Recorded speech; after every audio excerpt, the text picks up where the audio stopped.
Hello बच्चों, क्या हाल चाल आप सबके। तो चलिए आशा करते हैं आप सब अच्छे होंगे और बढ़िया क्लास 10th की तैयारी में लगे हुए होंगे। आज बेटा ये पॉलिनोमियल का हमारा लेक्चर नंबर 2। तो सबसे पहले सबका स्वागत है पॉलिनोमियल की इस लेक्चर नंबर 2 में। और आप कॉपी और पेन निकाल लीजिए, प्यारी सी हेडिंग लगाइए, जो आज पढ़ाया जाएगा उसका प्रॉपर नोट्स आप बनाते जाइए। ठीक है, क्योंकि नोट्स जो है अभी आपको चीज़ें समझ में आएगी, और अगर आप चीज़ों को लिखेंगे नहीं तो एग्जाम के टाइम वक्त आपको प्रॉब्लम आएगी। तो इसलिए जो चीज़ पढ़ाया जा रहा है, जो चीज़ समझाया जा रहा है, उसका प्रॉपर नोट्स बनाइए, रिवीजन करिए। ठीक है, तो चलिए आज स्टार्ट करते हैं पॉलिनोमियल। पिछले लेक्चर्स में हमने पॉलिनोमियल्स का क्लासिफिकेशन जो हमारा था वो लास्ट हेडिंग था, उसमें से मैंने केवल डिग्री वाली बात की थी और क्लासिफिकेशन की बात नहीं हो पाई थी। तो आज की वीडियो में बेसिकली हम पॉलिनोमियल की क्लासिफिकेशन का डिस्कस करेंगे। तो चलिए हेडिंग लगाइए, क्लासिफिकेशन ऑफ पॉलिनोमियल। ठीक है, तो आज की हेडिंग जो है वो क्या है, क्लासिफिकेशन ऑफ पॉलिनोमियल। पॉलिनोमियल, अब ये जो पॉलिनोमियल है ना, ये दो तरीके से या दो टाइप की कैटेगरीज से कैटेगरी किया गया है। एक तो अगर बात करें तो सबसे पहला जो टाइप है वो होता है on the basis of term, और दूसरा जो होता है वो on the basis of degree. जो on the basis of term है वो हमने क्लास 8 में, क्लास 9th में सीखा था, जिसको आप मोनोमियल बोलते हो, बाइनोमियल बोलते हो, ट्राइनोमियल बोलते हो। और फिर अगर तीन से ज़्यादा टर्म हो जाते हैं तो पॉलिनोमियल हो जाता है। वैसे मोनोमियल का थोड़ा थोड़ा अगर मैं बात करूँ तो जरा समझना ध्यान से, मैं लिख देता हूँ on the basis of terms, term के बेसिस पे। तो इसमें जो क्लासिफिकेशन है ये रहा पॉलिनोमियल। ठीक, पॉलिनोमियल अगर मैं बात करूँ तो कितने टाइप के दिखेंगे। पहला जिसको हम बोलते हैं मोनोमियल, दूसरा जिसको हम बोलते हैं बायोनोमियल, और तीसरा जो है जिसको हम बोलते हैं ट्राइनोमियल, और फिर एक और टाइप है जिसको हम बोलते हैं पॉलिनोमियल। पॉलिनोमियल, तो ये चार कैटेगरी में डिवाइड है। मोनोमियल का मतलब होता है सिंगल टर्म। इसका क्या मतलब होता है, सिंगल टर्म, या ऐसा पॉलिनोमियल जिसमें, या ऐसा अलजेब्रिक एक्सप्रेशन जिसमें केवल एक टर्म हो, उसको हम क्या बोलते हैं, मोनोमियल बोलते हैं। जैसे एग्जांपल देखना, कंटेनिंग वन टर्म, ये एक टर्म होगा। एग्जाम्पल अगर इसकी बात करें, जैसे देखो ये 2x² 3x² ये सब के सब मोनोमियल टर्म है। ठीक है ना। बाइनोमियल का मतलब होता है कंटेनिंग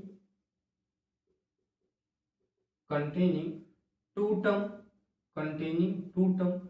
और टू टर्म जैसे एग्जांपल देखो आप, 2x+3y, x² + 4, ये दोनों कैसे हैं, बाइनोमियल है, क्योंकि इनमें देखो दो टर्म दिख रहे हैं। ट्राइनोमियल का मतलब होता है पॉलिनोमियल कंटेनिंग थ्री टर्म। कितने टर्म, थ्री टर्म। जैसे एग्जांपल देखो, x+y+z, x² + y² + z², ये किसके एग्जांपल्स हैं, ये वो पॉलिनोमियल्स हैं जिनके तीन टर्म्स हैं। ठीक है ना। और फिर अगर मैं बात करूं कि पॉलिनोमियल की अगर मैं बात करूं, तो पॉलिनोमियल्स वो होंगे जिनमें तीन से ज्यादा टर्म होंगी। जैसे ये देखो, t²+2t+6x6t³ +4t², 4t⁴ कर लो, ये किसका एग्जाम्पल हो जाएगा, एक पॉलिनोमियल का एग्जाम्पल हो जाएगा। यानी जो पॉलिनोमियल्स हैं उनको हम on the basis of term पे इस कैटेगरी में क्लासिफाइड किए हैं, monomial, binomial, trinomial, polynomial. Monomial का मतलब होता है वो अलजेब्रिक एक्सप्रेशन या वो एक्सप्रेशन जिसमें केवल एक टर्म हो। बाइनोमियल का मतलब होता है वो अलजेब्रिक एक्सप्रेशन जिसमें एक से ज्यादा टर्म हो।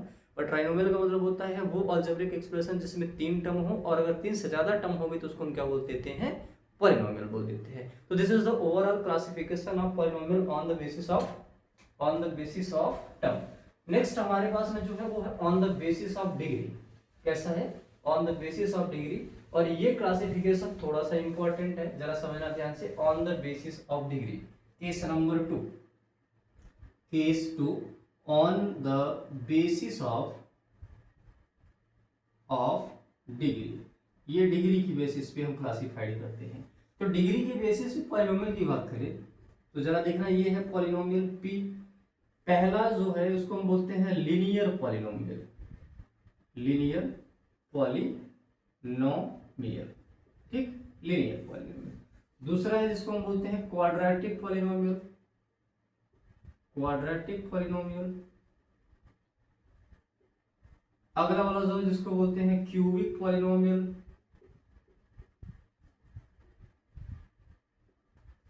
ठीक, और ऐसे क्लास है। उसके बाद फिर हम बात कर लेते हैं क्यूबिक के आगे भी होते हैं जिसको हम बोल रहा हूं बाई क्वाड्रेटिक पॉलिनोमियल।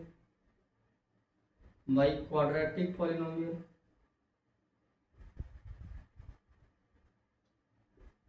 ठीक, तो लीनियर पॉलिनोमियल का मतलब होता है वो पॉलिनोमियल जिसकी डिग्री कितनी हो, 1 हो।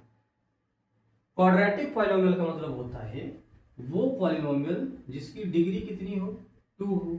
और क्यूबिक पॉलिनोमियल का मतलब होता है वो पॉलिनोमियल जिसकी डिग्री कितनी हो, 3 हो। और अगर डिग्री 4 हो जाए तो उस केस में इसको बोलते हैं बाई क्वाड्रेटिक पॉलिनोमियल।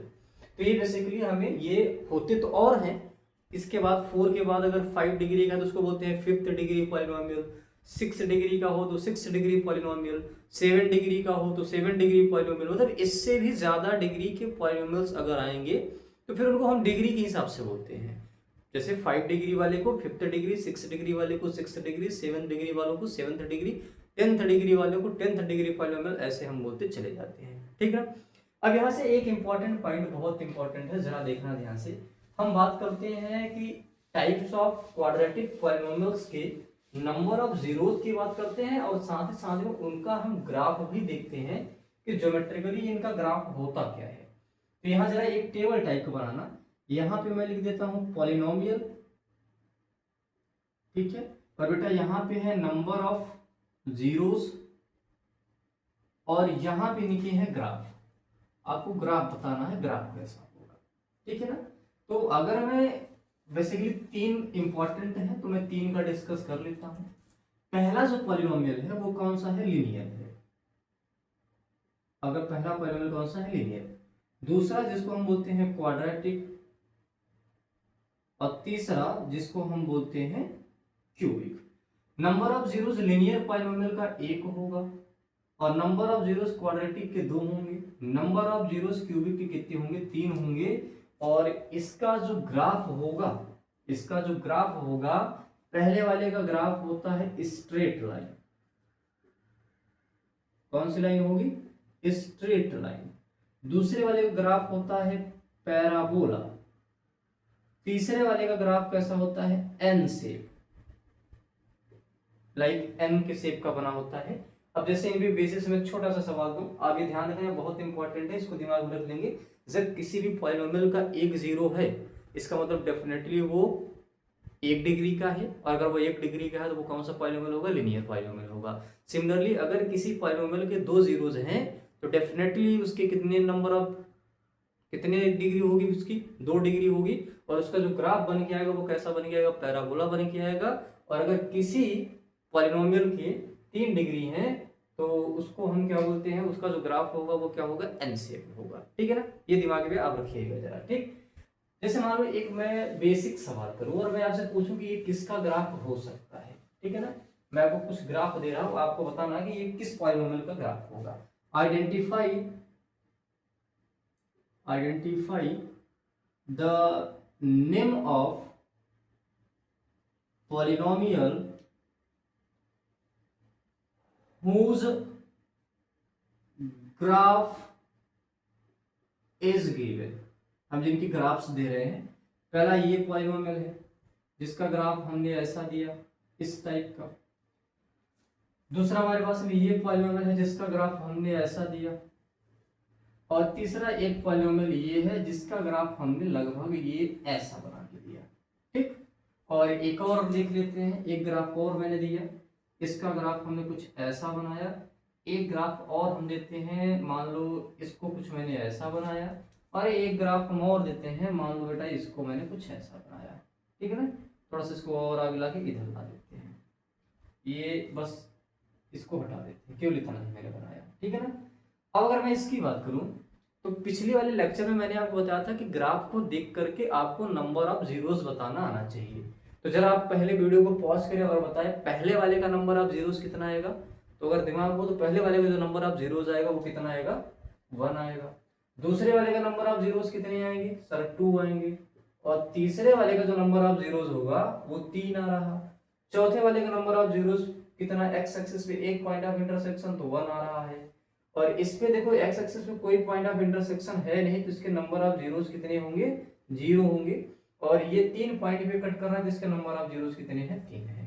ये बात समझ में। तो यार ये बताओ, अगर ग्राफ एक पॉइंट पे कट कर रहा है, अगर ग्राफ एक पॉइंट पे कट कर रहा है, तो एक ही जीरोस है, और एक जीरोस का मतलब उसकी कितनी डिग्री होगी, 1 डिग्री होगी, और 1 डिग्री वाला क्या हो जाता है, लीनियर हो जाता है। वैसे भी ग्राफ आप देखो, ये एक स्ट्रेट लाइन दिख रहा है। क्वाड्रेटिक की ग्राफ की बात करें तो हमने कहा ये पैराबोला होता है, और इसकी डिग्री 2 है, तो नंबर ऑफ जीरोस भी 2 होंगे। यानी नंबर ऑफ जीरोस किसके होते हैं, क्वाड्रेटिक के होते हैं। तो ये जो ग्राफ है ये लीनियर का नहीं, ये किसका है, क्वाड्रेटिक का ग्राफ है, क्वाड्रेटिक का ग्राफ है। ये भी किसका ग्राफ होगा, ये वाला लीनियर का ग्राफ होगा। ये किसका ग्राफ होगा, क्वाड्रेटिक का ग्राफ होगा। और ये वाला किसका ग्राफ होगा, क्यूबिक का ग्राफ होगा। और ये वाला भी किसका ग्राफ होगा, क्यूबिक का ग्राफ होगा। तो मैं अगर सिंपली से आपको ग्राफ दूं, तो आप ग्राफ देख के बेटा समझ सको कि किसका ग्राफ हो सकता है। कुल मिला के दिमाग में ऐसे दिमाग में लेके चलना है, एक जीरोस यानी एक पॉइंट ऑफ इंटरसेक्शन, और एक पॉइंट ऑफ इंटरसेक्शन का मतलब लीनियर का ग्राफ, ठीक है। और लीनियर किसका मतलब, लीनियर पॉलिनोमियल का ग्राफ। दूसरा, दो पॉइंट ऑफ इंटरसेक्शन मतलब दो जीरोस, और दो जीरोस का मतलब वो किसका ग्राफ होगा, क्वाड्रेटिक का ग्राफ होगा, ठीक। तीसरी बात करें, तीन जीरोस, तीन जीरोस का मतलब होता है 3 point of intersection. 3 point of intersection का मतलब वो ग्राफ किसका होगा, क्यूबिक का होगा। और अगर 4 पॉइंट ऑफ इंटरसेक्शन हो जाए तो वो ग्राफ किसका होता है, बाई क्वाड्रेटिक का होता है। इससे ज्यादा आपके सिलेबस में ग्राफ से क्वेश्चन नहीं आ सकता, ठीक है। समझ रही बात ना, क्लियर है यहाँ तक। चलिए अब आगे बढ़ते हैं। ये तो क्लासिफिकेशन ऑफ द पॉलिनोमियल हो गया। अब हमारे जो क्लास 10th में जो मेजरली टॉपिक है वो कौन सा है, जरा समझना ध्यान से। आपको सबसे डीप में पढ़ना है क्वाड्रेटिक पॉलिनोमियल को, ठीक है ना। कौन सा पॉलिनोमियल आपको पढ़ना है, क्वाड्रेटिक पॉलिनोमियल। लेकिन मैं आपको एक नोट पहले समझाना चाहता हूँ बेटा। कल अगर आप याद करो, कल के लेक्चर में मैंने एक बात बताई थी, और वो लेक्चर में मैंने क्या बताया था कि आप जरा मुझे ये बताओ कि एल्जेब्रिक एक्सप्रेशन क्या है। तो एल्जेब्रिक एक्सप्रेशन बेसिकली क्या होते थे, ये एक्सप्रेशंस होते थे वो जिनमें वेरिएबल, कांस्टेंट और कुछ फंडामेंटल साइन का यूज करके बनाया जाता है। तो मेरा सवाल ये था कि अगर आप कोई भी अलजेब्रिक एक्सप्रेशन सोचोगे तो क्या वो 100% पॉलिनोमियल होगा। मेरा क्वेश्चन ये है कि कोई भी अलजेब्रिक एक्सप्रेशन अगर आप सोच रहे हो तो क्या वो 100% पॉलिनोमियल होगा, या अगर आपने कोई पॉलिनोमियल बनाया है तो वो 100% अलजेब्रिक एक्सप्रेशन होगा। तो सही जवाब इसका है कि यार कोई भी पॉलिनोमियल हो वो 100% अलजेब्रिक एक्सप्रेशन होगा, लेकिन अलजेब्रिक एक्सप्रेशन है तो पॉलिनोमियल होना जरूरी नहीं है। तो इसी बात को हमें नोट में लिखना है, क्या, all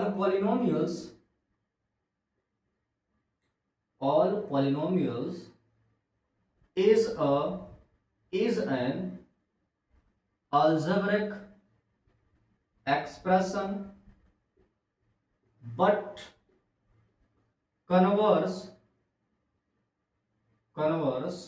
need not be true. Converse जो है वो जरूरी नहीं कि ट्रू हो जाए, ठीक है ना। तो ये इंपॉर्टेंट नोट ज्यादा दिमाग में रखना कि जितने भी अलजेब्रिक एक्सप्रेशन हैं, ऑल पॉलिनोमियल्स, जितने भी पॉलिनोमियल्स हैं वो अलजेब्रिक एक्सप्रेशंस होते हैं। लेकिन अगर आपके पास में अलजेब्रिक एक्सप्रेशन है तो पॉलिनोमियल हो, ये बात जरूरी नहीं है, ठीक है ना। चलिए बढ़ते हैं। अब हम स्टार्ट करते हैं। हमारा जो इंपॉर्टेंट पॉइंट है वो कौन सा है, क्वाड्रेटिक पॉलिनोमियल का। तो जो आप टॉपिक है हमारे पास में वो किसका है, क्वाड्रेटिक पॉलिनोमियल। ये क्वाड्रेटिक पॉलिनोमियल क्या है, इसको डीप में समझते हैं जरा। तो क्वाड्रेटिक पॉलिनोमियल का मतलब क्या होता है कि एक पॉलिनोमियल जिसकी डिग्री कितनी हो, 2 हो। ऐसा पॉलिनोमियल जिसकी डिग्री 2 हो उसको हम क्या बोलते हैं, क्वाड्रेटिक पॉलिनोमियल। लेकिन अब ऐसे काम नहीं चलेगा, आपको ये पॉलिनोमियल का स्टैंडर्ड एक्सप्रेशन लिखना आना चाहिए। आपको स्टैंडर्ड एक्सप्रेशन क्या है पहले वो लिखते हैं, समझते हैं, फिर आगे बढ़ेंगे, ठीक है ना। तो क्वाड्रेटिक पॉलिनोमियल क्या होता है, a polynomial which can be written in form of ax square bx plus c, ax square bx plus c, where a not equal to 0 and a b c belongs to R। Sir ये समझ में कम आया यार। अगर तुम कोई भी polynomial p of x को ax square bx plus c type का लिख दो, और ध्यान रखना a जीरो ना हो और a b c कोई भी रियल नंबर रख दो, तो इस टाइप का एक्सप्रेशन तुम जितने जनरेट कर सकते हो वो सारे के सारे एक्सप्रेशन क्या होंगे, क्वाड्रेटिक पॉलिनोमियल होंगे। अब समस्या है कि ये जो a की वैल्यू है ये जीरो क्यों ना हो, कोई समस्या हो जाएगी क्या, जीरो हो जाएगा तो। हाँ, अगर आप a की वैल्यू जीरो कर दोगे तो उस केस में ये जो लीडिंग कोफिशिएंट है, पहले थोड़ा समझ आ जाए ध्यान से, ये जो a है ये हाईएस्ट पावर का कोफिशिएंट है, coefficient of highest power, highest power, और इसी को हम बोलते हैं लीडिंग कोफिशिएंट, इसी को हम क्या बोलते हैं, लीडिंग कोफिशिएंट बोलते हैं। तो यार अगर लीड करने वाला कोफिशिएंट जीरो हो गया, इसका मतलब एक्स स्क्वायर वाली टर्म रह ही नहीं गई, और जब एक्स स्क्वायर वाली टर्म नहीं रह गई, अगर हम a को जीरो रखे तो बेटा ये बन जाएगा zero into x square B x plus C बराबर पी एक्स, यानी पी ऑफ एक्स मेरे पास में आ जाएगा बी एक्स प्लस सी, यानी अब एक्स की डिग्री 1 रह गई, यानी ये किसी में कन्वर्ट हो चुका, लिनियर में कन्वर्ट हो चुका। तो that is the reason for why a not equal to zero. ये ए जीरो क्यों नहीं हो सकता, क्योंकि ए अगर जीरो हुआ तो वो जो क्वाड्रेटिक है वो किस में कन्वर्ट हो जाएगी, लिनियर में कन्वर्ट हो जाएगी। ठीक, तो ये तो क्वाड्रेटिक का स्टैंडर्ड एक्सप्रेशन है। अब अगर मैं बात करूं सिंपल सा, यार मैं जैसे ही बोलूं क्वाड्रेटिक पॉलिनोमियल, तो आपको क्वाड्रेटिक पॉलिनोमियल में तुरंत दिमाग में आपको स्ट्राइक कर जाना चाहिए, सर ये बोलना चाहते हैं A x square B x plus C, ये है क्वाड्रेटिक पॉलिनोमियल। अब मैं अगर इसमें ए की बात करूं तो A is the coefficient of, A is the leading coefficient, इसको क्या बोलते हैं, लीडिंग कोफिशिएंट बोलते हैं। और ये जो b है it is the coefficient of x, और ये जो c है c is the constant term, ये कौन सा हो जाएगा, कांस्टेंट टर्म हो जाएगा। अब कुछ एग्जांपल्स देखने क्वाड्रेटिक के, जैसे बेटा ये देखो, ये लिखा 2x square plus 4x plus 5 is equal to px, ये किसका एग्जांपल है, क्वाड्रेटिक का, क्योंकि मैक्सिमम पावर 2 दिख रही है। और एग्जांपल देखो p of y is equal to y square plus 2y plus 3 is equal to 0। और एग्जांपल देख लो, नेक्स्ट एग्जांपल और की बात अगर हम कर लें, बेटा ये है मेरे पास में p of z is equal to z का स्क्वायर प्लस 2z प्लस 1। एक और एग्जांपल देख लो, p of x is equal to x के पावर 2 प्लस 4x माइनस 5। ये सारे किसके एग्जांपल हैं, क्वाड्रेटिक पॉलिनोमियल की, क्योंकि जो वेरिएबल है उस वेरिएबल की जो हाईएस्ट पावर है वो कितनी है, 1 है। समझ में आ रही बात ना, देख लो आप जरा सब इन सारे को, सबके सब में जो हाईएस्ट पावर है वो कितनी है, 1 है। ये तो क्वाड्रेटिक पॉलिनोमियल का बेसिकली क्या हुआ, इंट्रोडक्शन हुआ। अब ये जो क्वाड्रेटिक पॉलिनोमियल है ना, हमारा जो टारगेट होगा इस पॉलिनोमियल का जो टारगेट होगा वो टारगेट है इसका जीरोस फाइंड करना। क्या फाइंड करना, जीरोस फाइंड करना। अब ये जीरोस कैसे निकालेंगे, इसको जरा समझते हैं। तो किसी भी क्वाड्रेटिक के जीरोस निकालने के हमारे पास में 3 मेथड हैं। कितने मेथड हैं, 3 मेथड हैं। तो there are the 3 methods to find the zeros of quadratic polynomial. जो पहला मेथड है उसको हम बोलते हैं एलिमिनेशन मेथड बोलो, एलिमिनेशन मेथड बोलो, या उसी को बोलते हैं फैक्टराइजेशन मेथड भी बोलते हैं, और सॉरी उसी को मिडिल टर्म स्प्लिटिंग मेथड भी बोल देते हैं। मिडिल टर्म स्प्लिटिंग मेथड बोलो, या तो आप क्या बोलो, फैक्टराइजेशन मेथड बोलो। दूसरा जो मेथड उसको बोलते हैं कंप्लीट स्क्वायर मेथड, और तीसरा जो है उसको हम बोलते हैं क्वाड्रेटिक फार्मूला। तो चलिए बारी बारी से समझते हैं, इनका जीरोज निकालना हम सीखते हैं, ठीक है ना। चलो जरा समझ आते हैं यहाँ से। पहला जरा लिखना है यहाँ से, method to find zeros of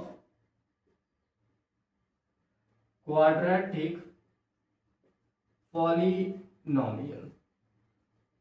तो कितने मेथड्स हैं? हमने आपको भी बताया कि मेरे पास में टोटल 3 मेथड्स हैं। पहला मेथड, दूसरा और तीसरा। पहले मेथड को बोलते हैं फैक्टराइजेशन और इसी को बोलते हैं मिडिल टर्म स्प्लिटिंग मेथड। दूसरा जो है उसको हम बोलते हैं कंप्लीट स्क्वायर मेथड। और अगला वाला जो है, लास्ट जो है, उसको हम बोलते हैं क्वाड्रेटिक फार्मूला, या इसी को बोलते हैं श्रीधराचार्य फार्मूला। ये हमारे पास में बेसिकली इतने मेथड्स हैं किसी भी क्वाड्रेटिक के जीरोस निकालने के लिए। अब हम क्या करेंगे, इन मेथड्स को बारी बारी से सीखते हैं और समझते हैं कैसे ये अप्लाई करेंगे हम, ठीक है ना। तो पहले मिडिल टर्म स्प्लिटिंग मेथड से समझते हैं जरा कि कैसे आप इनसे निकालो सॉल्व करोगे, कैसे क्वाड्रेटिक के जीरोस आप निकालोगे। तो पहली हेडिंग लगाना middle term splitting method. Middle term splitting method मैं से कुछ स्टेप्स लिख दे रहा हूं, क्या करोगे आप, स्टेप नंबर फर्स्ट का जरा लिखना। स्टेप 0 में पुट कर देना है p of x equal to 0। पहला स्टेप ये होगा। दूसरे स्टेप में क्या कर लेना है कि आपको कांस्टेंट टर्म को ब्रेक करना है। कांस्टेंट टर्म को क्या करना है, ब्रेक करना है। Constant term break such that their sum or difference becomes coefficient of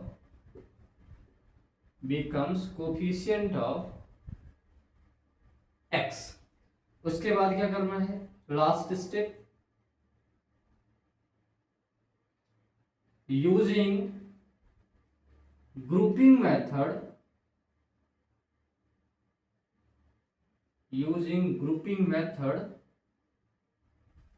make two linear factor and find zeros by putting each linear factor is equal to 0। ये कुछ नहीं समझ में आएगा, मैं आपको उम्मीद करता हूँ ये सारी बातें कुछ भी नहीं समझ में होगी। तो अब काम करते हैं, पहले थोड़ा सा मैं 1 मिनट ये पढ़ के समझा देता हूँ करना क्या है। आपको करना क्या है कि यार जो भी क्वाड्रेटिक पॉलीनोमियल देगा, अगर उसका हमें मिडिल टर्म स्प्लिटिंग मेथड से जीरोस निकालना होगा, तो हम क्या करेंगे, सबसे पहले उसको p of x equal to 0 के बराबर रख देंगे। उसके बाद क्या करेंगे कि जो कांस्टेंट टर्म होगा उसको हम 2 नंबर्स में ऐसा ब्रेक करेंगे यार उनका सम या तो डिफरेंस। सम तब करना होगा जब कांस्टेंट टर्म प्लस साइन के साथ आया होगा, डिफरेंस तब करना होगा जब कांस्टेंट टर्म माइनस साइन के साथ आया होगा। तो यानी उनका सम या डिफरेंस जो है वो कोफिशिएंट ऑफ b के बराबर आ जाए, ये काम करना है। उसके बाद क्या करना है, कोफिशिएंट ऑफ b के बराबर हो जाएगा तो आपको दोनों को फैक्टराइज कर लेना। फैक्टराइज का मतलब उसको ब्रेक करने के बाद 2 लीनियर फैक्टर बना लेने हैं। दोनों लीनियर फैक्टर्स को जब आप 0 रखोगे तो वहां से आपको दोनों जीरोस मिल जाएंगे, ठीक है ना। चलिए एग्जांपल लेते हैं और फिर वहां से हम सॉल्व करते हैं और समझते हैं ये मेथड कैसे अप्लाई आप करोगे, ठीक है ना। तो क्वेश्चन है find the zeros of quadratic polynomial, और ये क्वाड्रेटिक पॉलिनोमियल है p of x is equal to x square plus 4x minus 5 by using middle term splitting method. अब कैसे करेंगे जरा देखना। बेटा सबसे पहले बताओ कांस्टेंट टर्म यहाँ पे कौन है, 5 है।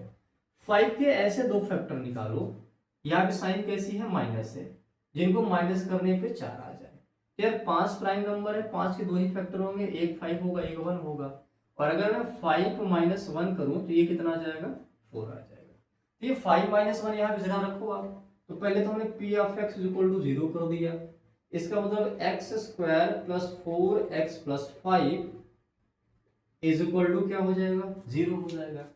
अब ये जो x square plus 4x plus 5 था, मैं इस 4 की जगह पर ये वाली चीज रखूंगा जो भी हमने डिराइव किया है, यानी क्या रखेंगे इसकी जगह पे 5 माइनस 1x प्लस 5 बराबर 0। अब एक्स स्क्वायर प्लस एक्स का अंदर मल्टीप्लाई करो तो 5x माइनस एक्स प्लस 5 बराबर 0। पहले के दो का ग्रुप बनाया, लास्ट के दो का ग्रुप बनाया। पहले के दो ग्रुप में x कॉमन है तो एक ब्रैकेट में x प्लस 5 आया, और दूसरे में मैंने माइनस 1 कॉमन किया, दूसरे में अच्छा यहाँ पे माइनस है भाई, ये माइनस है, यहाँ ध्यान रखना ये माइनस है, ये माइनस है। तो अगर हमने माइनस कॉमन किया तो ये कितना जाएगा, x plus 5 is equal to 0। यानी एक फैक्टर बना x माइनस 1, दूसरा फैक्टर बना x plus 5 is equal to 0।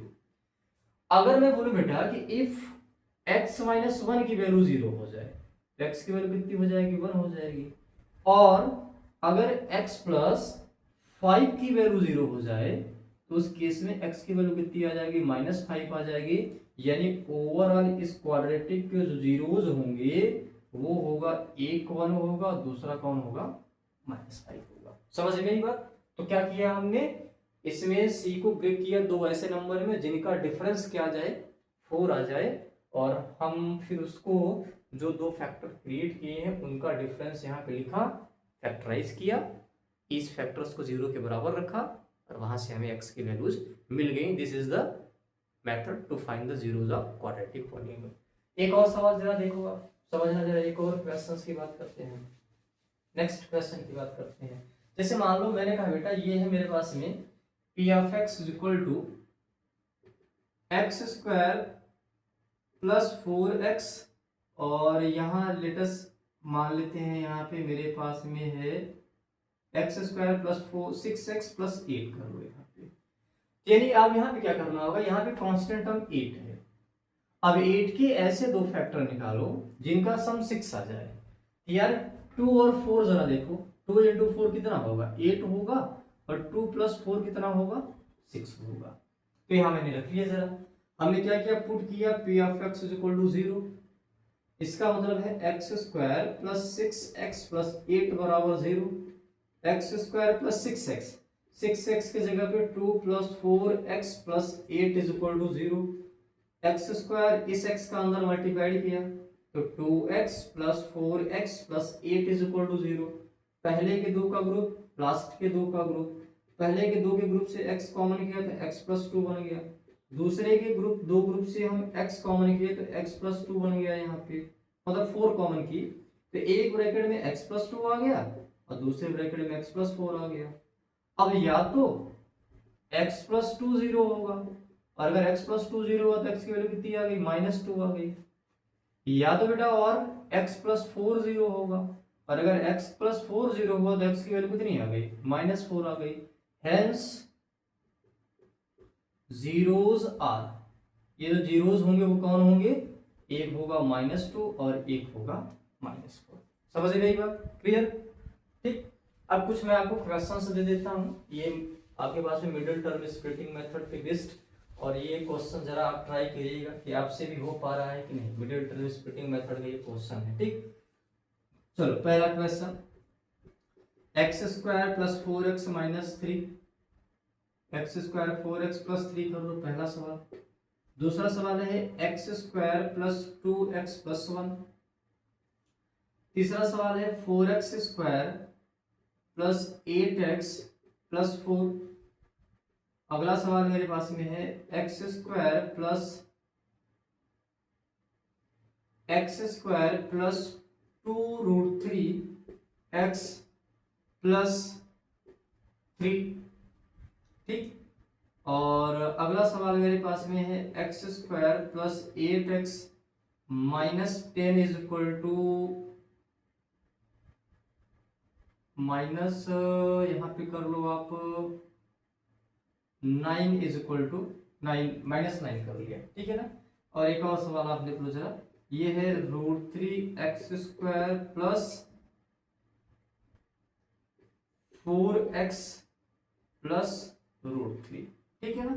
ये हमने आपको कुछ क्वेश्चंस दिए हैं, इन क्वेश्चंस को आप सॉल्व करिएगा। ठीक है ना। और इनका जो भी आंसर आएगा, जो भी x की वैल्यूज आएंगी, आप कमेंट बॉक्स में इसका आंसर बताइएगा, किसके आंसर्स क्या आएंगे। ठीक है ना। क्लियर है बात। तो चलिए आज की क्लास को हम क्या करते हैं, यहीं पे फिनिश करते हैं, क्योंकि यार वीडियो अगर लंबी हो जाती है तो अपलोडिंग करने में प्रॉब्लम्स होती है।